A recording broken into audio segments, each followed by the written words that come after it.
Hi. How about introducing yourself? Okay. Hi, I'm Joe Elliott. I'm the vocalist. I'm Phil Collin. I play guitar. I'm the bass player, Rick Savage. Steve Clark, play guitar. I'm Rick Allen. I play the drums. Last time you were here, 1983. Four. Four? Yeah, we came back in '84 as well. Four with the Pyromania tour, right? Right. Yeah. Yeah. And I understand it took 2.5 years for you to come up with the latest album. Sort of. Yeah. Did it really? On and off. On and off. We did.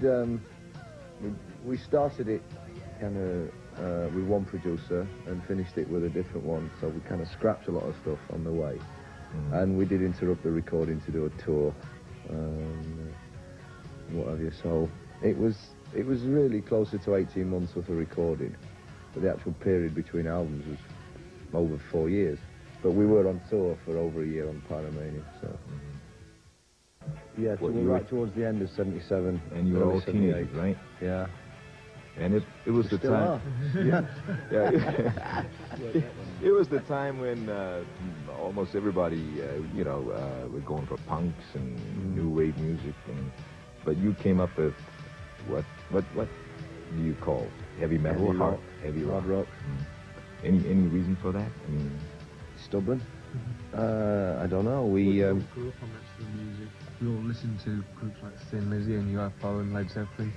So just because the musical fashion changed the trend, became punk, we weren't going to play something we didn't want to play.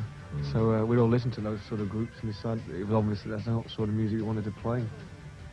How was the Sheffield, right? How was the Sheffield music scene then? Well, it wasn't anything as illustrious as the London music scene, which is probably one reason why we didn't actually get roped into the punk thing. I think it's fair to say that we did listen to a lot of punk. I mean, I quite like the Sex Pistols, but I also like Kate Bush, and I'm not going to try and sound like Kate Bush. And so we had kind of no need or want to actually sound like the Sex Pistols either.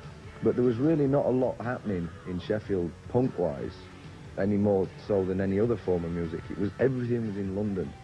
So we were kind of isolated from it, so we could get on with being a hard rock band. And it wasn't like there was 10 bands were playing punk and we were the only one playing heavy rock. In fact, when we first started off, there was more your electronic kind of bands like the Human League, who were from Sheffield, and Graph, 2.3. Garford, well, some of ABC started. Yeah, ABC. Thompson And Twins. everybody were playing these one-fingered synthesizers, you know, dong, dong, dong, like Gary Newman. And that was more the thing that we were kind of kicking against than punk. We were slightly influenced by punk in the sense that One-fingered guitar. Yeah.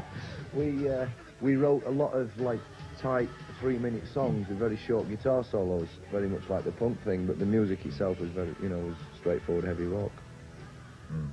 I don't think any of I think there's only me that's got a Creedence record, but when they come on the radio, we never turn it off. It's like you do appreciate how good they were.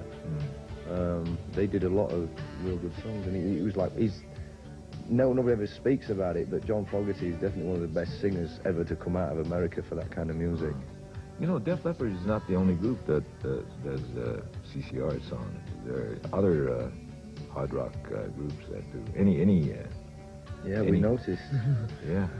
We've been doing travelling band on stage since 1983, and we found out in 1985 that Bon Jovi were doing it, and Bruce Springsteen as well.